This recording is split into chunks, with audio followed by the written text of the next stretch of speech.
नमस्कार दोस्तों, आपका एक बार फिर से स्वागत है हमारे YouTube चैनल विकीट्यूब प्लस पर। दोस्तों, आज का विषय है पितृपक्ष में क्या ना करें।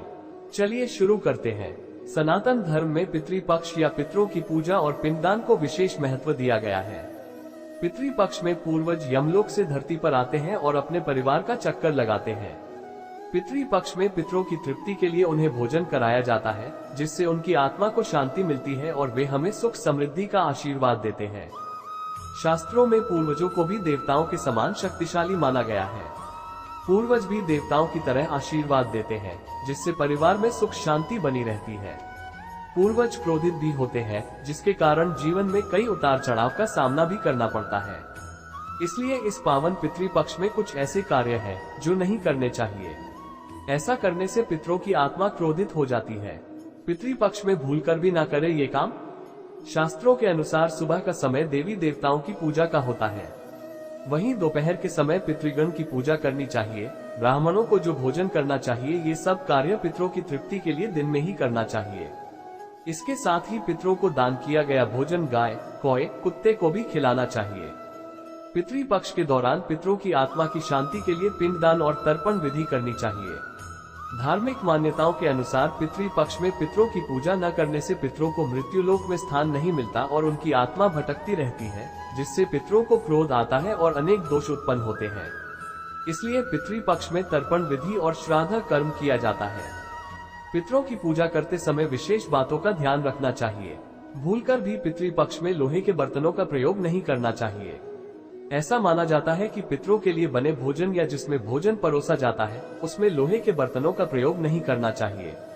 ऐसा करने से पितरों को क्रोध आता है और परिवार की सुख, शांति और समृद्धि पर बुरा प्रभाव पड़ता है। इसलिए इस दौरान आप तांबे, पीतल या अन्य धातु के बर्तनों का प्रयोग कर सकते हैं। पितृपक्ष पूर्वजों को याद करने और उनकी पूजा करने का समय है। इसलिए एक तरह से इस समय को परिवार में दुख और गम का माहौल माना जाता है।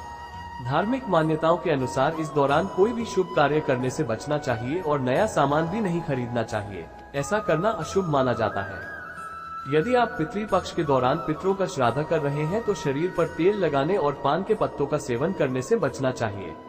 साथ ही संभव हो तो दाढ़ी और बाल भी नहीं काटने चाहिए और इस दौरान शास्त्रों में इत्र का प्रयोग भी वर्जित माना गया है।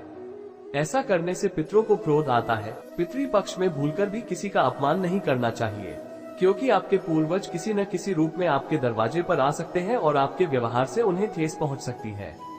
इसलिए आज के समय में न तो किसी जानवर का और न ही किसी इंसान का अपमान करना चाहिए। इसे भी अपनी आदत बना लें। यदि कोई भिखारी या कोई अन्य व्यक्ति आपके द्वार पर आया है तो उसे बिना भोजन के नहीं भेजा जाना चाहिए। पितृपक्ष के दौरान हमेशा सात्विक भोजन करना सबसे अच्छा माना जाता है, क्योंकि यह भोजन पितरों को चढ़ाया जाता है।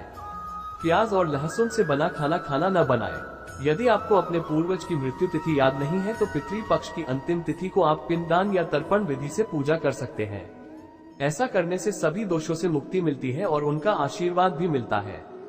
पितृपक्ष की अवधि के दौरान व्यक्ति को अपने मन, वाणी और शरीर पर पूर्ण नियंत्रण रखना चाहिए। इन दिनों को भूलकर भी किसी को मन और वाणी से बुरा नहीं बोलना चाहिए और न ही बुरे कर्म करने चाहिए। ये समय पितरों को याद करने का है, इसलिए वाद विवाद से दूर रहें।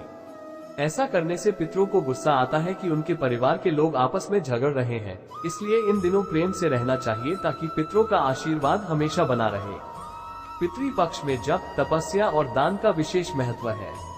इन दिनों मन पर संयम रखकर पितरों का ध्यान किया जाता है और मन को शुद्ध रखा जाता है। इसलिए पति पत्नी दोनों को शारीरिक संबंध बनाने से बचना चाहिए और ब्रह्मचर्य का कड़ाई से पालन करना चाहिए। पितृपक्ष में पितरों का वास घर में ही होता है, इसलिए उन्हें ठेस पहुंचाना ठीक नहीं होगा। ऐसा करने से कई तरह की परेशानियों का सामना करना पड़ता है। दोस्तों, आज का हमारा ये वीडियो कैसा लगा, कमेंट करके हमें जरूर बताएं। वीडियो अच्छा लगा हो तो वीडियो को लाइक और चैनल को सब्सक्राइब करना ना भूलें। धन्यवाद। जय श्री राम।